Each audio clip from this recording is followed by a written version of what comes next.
dia, agradecer pelo convite. Hoje eu vou falar um pouquinho por que as bebidas açucaradas elas custam tão barato no Brasil. Se a gente for no supermercado, o Rafael, claro, ele trouxe aqui algumas questões sobre os preços médios, sobre como que isso está se modificando no Brasil, né? Mas eu trouxe um dado bem específico, como se eu fosse uma consumidora que passou seu sábado indo a um supermercado comparando preços. Então, eu estou lá na minha, fazendo minhas compras, e aí eu vi lá que a água da Nestlé estava R$ 1,99, a Cristal, a normal com gás R$ 2,15 e a com gás R$ 2,99. Ok, é um preço razoável, né? E aí eu olho para a Coca-Cola, a Coca-Cola está R$ 6,59, um pouco mais caro, mas, bom, a água só me dá água, né? Então, assim, se eu tiver que escolher entre água e Coca-Cola, será que eu vou escolher a água e a Coca-Cola? Eu vou pagar um pouco mais, né? Mas aí eu olho, tem a Pepsi, pode ser? Pode ser Pepsi? Talvez pode, né? E talvez a Fanta Guaraná, R$ 4,00 a Fanta. Se for para outras marcas, aqui eu só trouxe marca líder de mercado, topzera, que está à frente de tudo, né? Mas se a gente for olhar o que essas marcas elas agregam em termos de preço, né? O que eu vou pagar um pouco a mais, será que não vale a pena como consumidora eu levar a Pepsi ou a Fanta? Mas eu tenho uma preocupação, a Coca-Cola tem muito açúcar, eu vou tomar esse tea, né? Eu vou tomar um Lipton ali, está R$ 4,19, 1,5 litro, talvez não tenha tanto açúcar, né? Ou vou levar um A10, aqui eu fiz eu coloquei para R$ 5,00 comparando para 1,5 litro, né? Mas uma caixinha dessa de A10 está R$ 3,35. Então, eu vou tomar 1 litro, tomo um pouquinho menos no café da manhã, eu levo uma certa quantidade, a diferença não é tão grande, né? Se eu vou pagar R$ 3,35 no litro de A10, R$ 2,15 numa água, eu tenho água em casa, eu levo o A10. E aí, por fim, eu vou colocar aqui um produto que está crescendo no mercado, consumo. Existe uma tendência crescente de consumo, a gente tem uma tendência de redução de consumo de refrigerantes, de venda de refrigerantes, mas esse produto específico, que são os refrescos em pó, né, os concentrados em pó, coloquei o exemplo do Tang, eles têm tido um consumo crescente, uma venda crescente, uma participação crescente no mercado. E aí, se eu pensar que 1 litro vai custar 79 centavos, e aí eu adiciono a água da minha casa, ele acaba sendo muito atrativo, ainda mais em tempos de crise. Né? Então isso aqui eu coloquei só para ilustrar para vocês o quanto que a gente tem um problema, né? No Brasil, para a gente... não estou falando aqui nem de se alimentar, estou falando do que a gente escolhe para beber, né? Que não é uma essencialidade, a única essencialidade que nós temos aqui é beber água. Então, se eu chego no supermercado e vejo essas diferenças todas, acaba ficando muito claro por que a gente vai fazer umas escolhas de não beber água, né? Então, dito isso, o mundo tem discutido bastante como que a gente pode mudar o padrão de consumo das pessoas. E o que tem se discutido muito é que a gente tem que aumentar o tributo sobre essas bebidas, tornar as bebidas não saudáveis mais caras e tornar aquelas mais saudáveis mais baratas. Isso faz todo sentido, isso muda nosso padrão de consumo. Então aqui eu trouxe para vocês, nós já temos mais de 50 países e jurisdições que já têm implementado essa medida. Isso não é novo, isso já vem desde a década de 80 e muito antes, se aumenta tributo para reduzir consumo, mas isso tem ganhado nos últimos anos, principalmente depois de 2014, 2015, principalmente com o case do México, algumas cidades americanas, isso tem ganhado corpo nos últimos anos. E quem é que apoia? Muitas entidades, muitos organismos nacionais e internacionais vêm apoiando o aumento de tributos sobre bebidas açucaradas, não só bebidas açucaradas, mas também bebidas adoçadas com edulcorantes. Inclusive, alguns países têm colocado como medida, por exemplo, a França aumentou tributos sobre bebidas com edulcorantes também, e o INCA, por exemplo, ele apoia o aumento de tributos sobre bebidas não só adoçadas com açúcares, mas também com edulcorantes. A OMS, ela começou a criar esse boom desde 2016, e aí isso ajudou bastante que esse movimento acontecesse no mundo, e ela recomenda que os preços das bebidas açucaradas eles aumentem pelo menos 20% para que a gente tenha uma redução do consumo. O nosso querido Conceia também apoia a tributação, em diversas audiências foram favoráveis a aumentar o preço dessas bebidas. O Conselho Nacional de Saúde, a OPAS e algumas sociedades, como a Sociedade de Pediatria, a Sociedade de Coração. Então, como eu falei para vocês, aumentar tributos impacta no consumo, né? Essa questão da extrafiscalidade do imposto, o que é isso? É a gente pensar no imposto de uma forma como se pensava antes. A ideia é a gente começar a pensar em aumentar o tributo não só para aumentar a arrecadação, mas sim para corrigir o que a gente tem chamado de externalidades negativas. Externalidades negativas são problemas ao consumir aquele produto que podem dar para a população. Então, por exemplo, no caso do cigarro, uma externalidade negativa que a gente pode pensar eu sou fumante e a externalidade negativa é o fumante passivo. Ele não tem nada a ver com o fato de eu estar fumando, mas ele está se prejudicando, né? O que seria no caso das bebidas açucaradas a externalidade negativa? O aumento do custo no sistema de saúde, por exemplo, como foi colocado aqui. Então, essa coisa de pensar nesses impostos que tem se chamado sobre imposto sobre pecado, tanto para bebidas como cigarros e álcool, ela tem crescido justamente para promover não é só aumentar o preço, mas quando você promove essa discussão, você promove um debate entre a população, você também, em alguns países tem sido visto que você muda a composição desses alimentos, então a indústria ela passa, nós vamos ter um aumento de tributos sobre bebidas açucaradas, então a gente vai reduzir a quantidade de açúcar para a gente não entrar nessa tributação. Porque a gente também tem que entender que nem todo mundo vai mudar o seu consumo porque o preço aumentou. Então, é interessante, sobre vários pontos de vista, aumentar tributos para impactar no consumo. Eu vou passar um pouquinho, só para falar aqui como é que os fabricantes de bebidas eles têm reagido com o avanço dessa regulação, né?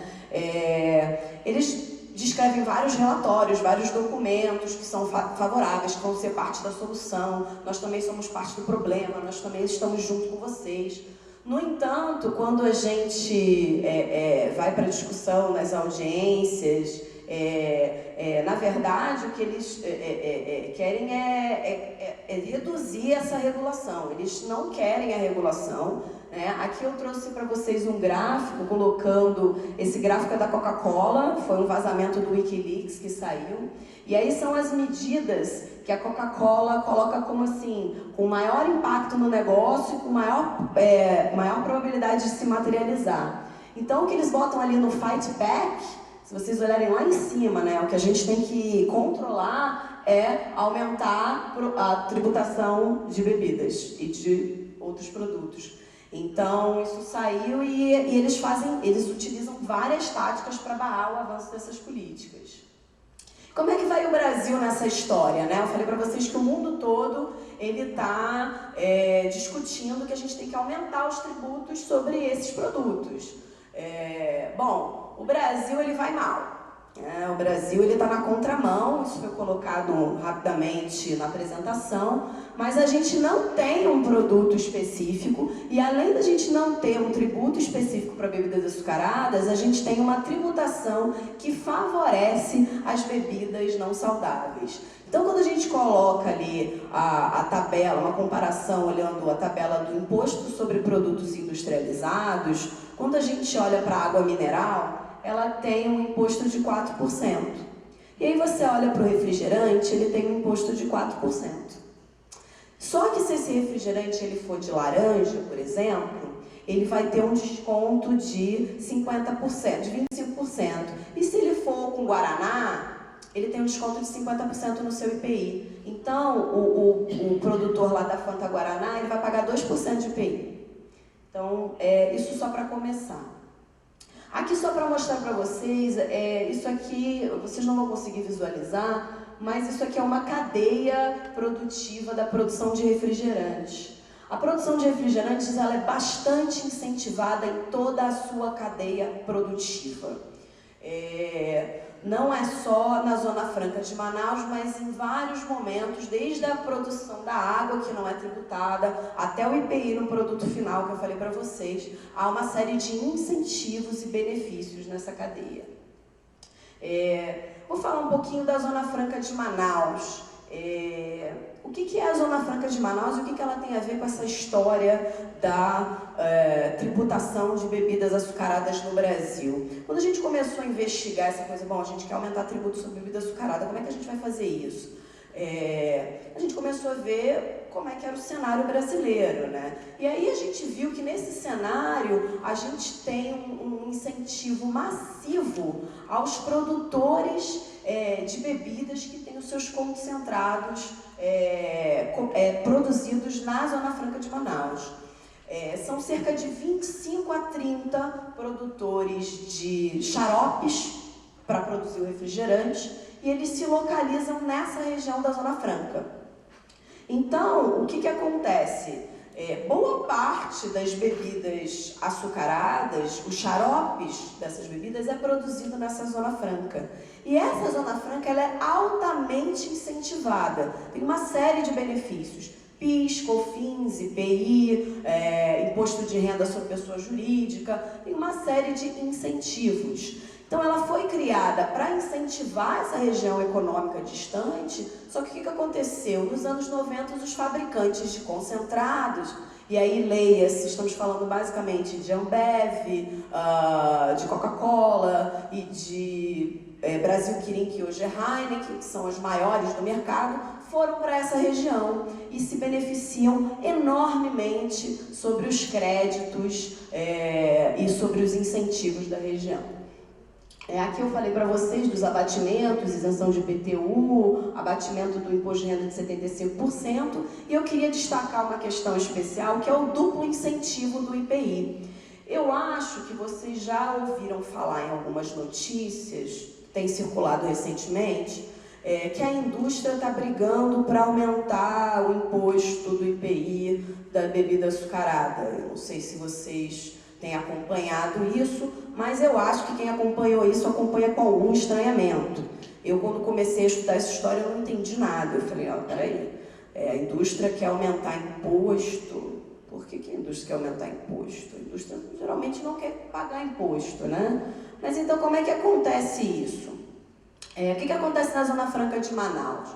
A gente tem um IPI que ele é tributado em vários momentos da cadeia. Só que a gente tem uma regra do jogo na nossa Constituição que diz assim, o IPI ele não pode ser cumulativo. Então, se eu paguei o IPI, eu sou uma fábrica que está na Zona Franca de Manaus, em qualquer lugar do Brasil, e eu paguei o IPI, o imposto sobre o meu produto, o meu comprador, ele não pode pagar IPI novamente, porque aí a gente vai ter um acúmulo do imposto, vai chegar um produto muito mais caro ao consumidor final. E aí tudo bem. Só que o que acontece? Na Zona Franca de Manaus, esse IPI ele não é cobrado. Eu falei para vocês, não tem isenção de IPI. Só que mesmo assim, o comprador que está fora da Zona Franca de Manaus, ele tem um crédito no mesmo valor do que seria debitado. Então, assim, se eu tenho um xarope que eu pagaria 20%, eu sou uma fábrica, eu pagaria 20% de imposto desse xarope, fora da Zona Franca de Manaus, eu estou na Zona Franca de Manaus, eu não pago imposto, mas o meu comprador, ele tem um crédito de 20% do mesmo valor, mesmo que eu não pague imposto. E aí o que acontece nessa história? Leiam-se exemplos. Quem está na fábrica da Zona Franca de Manaus? Recofarm, Coca-Cola. Quem está na fábrica fora da Zona Franca de Manaus?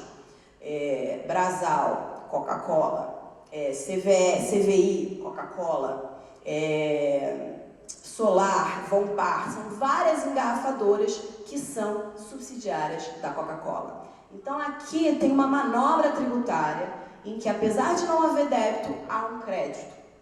E esse crédito que é mantido, ele leva a um duplo incentivo de IPI, só de IPI, que leva a gente a perder dos nossos cofres públicos cerca de 4 bilhões de reais por ano. Ali foi colocado na apresentação um valor de 7 bilhões, isso é o valor que chega quando a gente soma o IPI com outros incentivos, tá? Isso aqui eu estou falando só de IPI. E, além disso, esse duplo incentivo, a Receita Federal tem investigado e lançou uma nota de imprensa pública no final do ano passado, mostrando que esse duplo incentivo ele só é tão alto porque há possíveis superfaturamentos nos preços desses concentrados. Então, por exemplo, se eu vou comprar um concentrado em São Paulo, de um xarope para refrigerante, xarope de Coca-Cola, comprar em São Paulo, ele vai me custar R$60. Na Zona Franca de Manaus, ele vai me custar muito mais. Por quê? Porque o meu crédito vai aumentar conforme aumenta o preço. Então, existem uma série de manobras que têm acontecido nessa região que têm aumentado o preço desses xaropes. Então, você compra um xarope caríssimo, ele é comprado pela mesma empresa diferente, mas no final é a mesma empresa. E existem uma série de outras regularidades, como, por exemplo, embutir o preço da publicidade no xarope. Então, eu sou engarrafadora, eu compro o meu insumo, o meu fornecedor, um valor muito caro, mas o preço está ali embutido como se a publicidade fosse paga pelo fornecedor. Então, existem uma série de irregularidades que estão sendo colocadas. Vou passar um pouquinho. Então, assim, só para colocar para vocês que a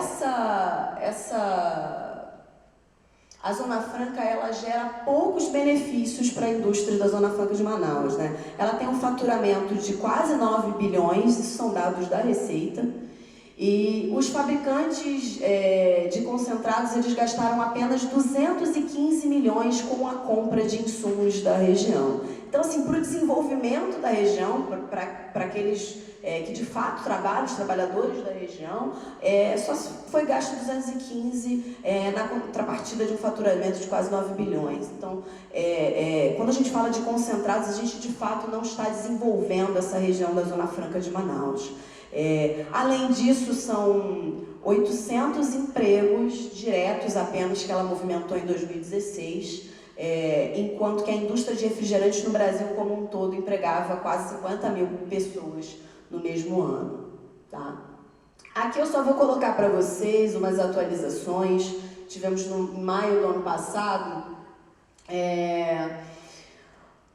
por conta da greve dos caminhoneiros, a gente teve uma coisa que foi boa para a gente, porque a gente começou a colocar esse assunto em pauta na mídia, e aí o ex-presidente Temer, ele fez uma série de medidas para resolver o problema da crise, que foi mexer na saúde, mexer no dinheiro da educação, que foi péssimo, mas para a gente acabou sendo bom que ele fez uma redução do crédito de 20% para 4%. E aí o que aconteceu? Essas empresas, elas que tinham crédito para acumular, elas ficaram com crédito zero. Isso gerou um burburinho enorme na época e, na verdade, teve um lobby muito intenso, principalmente da bancada do Amazonas, e a partir desse lobby, 3 meses depois, eles conseguiram postergar esses créditos para que eles fossem de 20 para 12 em janeiro, e aí em julho chegassem para 8, e só no ano que vem eles caíssem para 4. Só que o que acontece? O lobby continua e em julho desse ano o presidente Bolsonaro reduziu esse crédito que cairia de 12 para 8 e subiu para 10, e o que cairia para 4% ficou a ver navios. Então a gente está atualmente com um valor de 10%. Então, como é que para eu fechar aqui, como é que a gente tem reagido a isso, né? Vou trazer algumas coisas que a gente tem feito, a ACT e a Aliança, que é a coalizão da rede da alimentação, a Aliança pela Alimentação Adequada e Saudável, como é que a gente tem reagido a isso. Trabalho de denúncia, trabalho de visibilidade desse tema e através de ações de advocacy, né? Isso aqui foi uma das várias respostas que nós demos para essa última mudança de incentivos do IPI do Bolsonaro. Fizemos memes, fizemos notas públicas, divulgamos na imprensa. Aqui, por exemplo, fizemos um meme com o caso do Paulo Guedes, porque o Paulo Guedes, ele, desde o início do ano, ele vinha criticando a Zona Franca de Manaus, saiu até a notícia, Paulo Guedes chama a Zona Franca de Fábrica do Xaropinho, aí um dia depois ele pega e coloca que o governo federal vai ampliar o benefício fiscal para o setor de refrigerante da Zona Franca.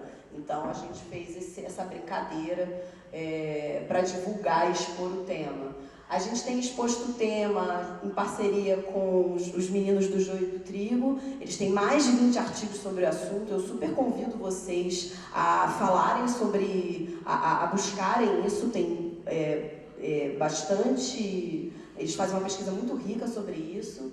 E a gente também tem trazido para a mídia, através de diversas notícias. Agora nós começamos uma campanha, nós conseguimos um espaço um dia para mostrar a relação dos refrigerantes com a obesidade, porque a gente quer aumentar o tributo sobre essas bebidas. A gente também tem feito incidência no Congresso Nacional. Esse exemplo foi uma incidência que a gente fez com o senador Rogério Carvalho, para avançar na criação de um tributo para aumentar, um assídio para aumentar o tributo sobre bebidas açucaradas. E a gente também tem feito incidências para revogar esses benefícios na Zona Franca de Manaus. E aqui, só para fechar, eu vou fazer um convite, ou mais convites para vocês, alguns convites para vocês, que é que vocês conheçam a nossa campanha que foi lançada agora, que é Refrigerante tem muito açúcar e pouco imposto. Eu peço que vocês divulguem, que vocês procurem saber no nosso site. Aqui está a campanha, né? O Brasil abre mão de quase 4 bilhões por ano em impostos de refrigerantes e deve ser por isso que eles estão sempre sorrindo na propaganda. Aí aqui temos no nosso Instagram, tanto da CT quanto da Aliança, uma série de sketches que nós fizemos de campanha, né? Fica nervoso quando se fala em aumentar o imposto de refrigerantes? Toma água com açúcar. Pensando bem, toma água sem açúcar mesmo. Aqui falando sobre a indústria de refrigerantes vai lutar contra o aumento de impostos com unhas e dentes. Quer dizer, mais unhas do que dentes, né? E aqui é um outro falando, mostrando a fórmula simples, né? Do xarope, água, gás e açúcar, açúcar, açúcar, açúcar. São 7 colheres de açúcar numa lata e essa foi a brincadeira que nós fizemos. Isso aqui somos nós no Rio, no metrô do Rio e no jornal O Dia. A gente também investiu nessa campanha. Se vocês passarem pelo Rio nesses dias, ainda está acontecendo. E aqui a petição, que é um dos convites que eu gostaria de pedir para vocês, que vocês entrassem no site, que vocês assinassem, para que a gente pudesse mover a petição para aumentar o tributos através desse PL 2183 que a gente está tentando movimentar com o senador Rogério Carvalho, que nesse momento está na Comissão de Assuntos Sociais, mas a gente precisa que ele avance. Aqui também é um último convite que eu quero fazer para vocês, que é a nossa tenda da felicidade, que a gente tem colocado em universidades, em escolas, a gente já levou até para a Câmara dos Deputados, em qualquer ambiente na rua, para a gente expor essa questão dos subsídios da Zona Franca de Manaus e de que a gente quer aumentar o tributo sobre bebidas açucaradas. Então aqui eu só vou fechar mostrando o vídeo da tenda e antes disso, só para falar que existe todo esse guia. Se vocês quiserem entrar em contato, a gente tem um e-mail que vocês podem pedir informação, a gente entrega material, a gente entra em contato, a gente fornece orientações para que as pessoas possam fazer essa tenda. Eu só queria fazer um complemento sobre a Tenda da Felicidade, que mais do que uma atividade de educação nutricional, a gente propõe, no momento da tenda, construir, divulgar essa questão e chamar as pessoas para a ação, né? Para que elas participem da petição, para que elas se sintam também agentes, e não é só para a gente ficar ali mostrando a quantidade de açúcar, é também expor essa questão. E, enfim, o convite está aberto, os convites estão abertos, agradeço a vocês e os contatos são esses. Obrigado.